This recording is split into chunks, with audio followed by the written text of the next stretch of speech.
Here's how to clean out the USB port on your Switch 2. I'll leave a link in the description with any items you might need. The reason I'd assume you might want to do this is if you get something stuck or some gunk built up in here somehow. The first thing you want to do is make sure your Switch 2 is completely powered down. Then I'd recommend using an electronic contact cleaner such as BW100. It's non-conductive, we don't have to worry about any residual electricity or anything here. It's also super fast evaporating, so we don't have to worry about the moisture. And then we will just spray that in there.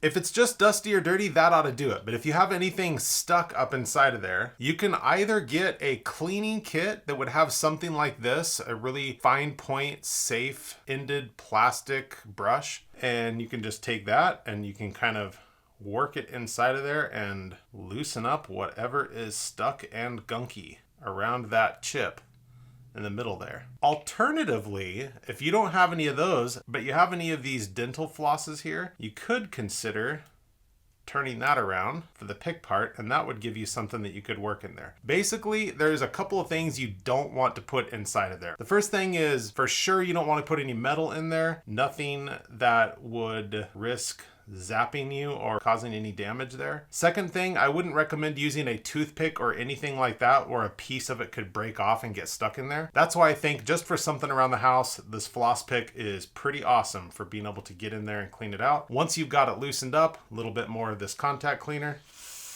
And you can use a microfiber cloth if you want to wipe that now, but that will evaporate on its own. And there you go. There's a good safe way to clean out that USB port if you ever need to.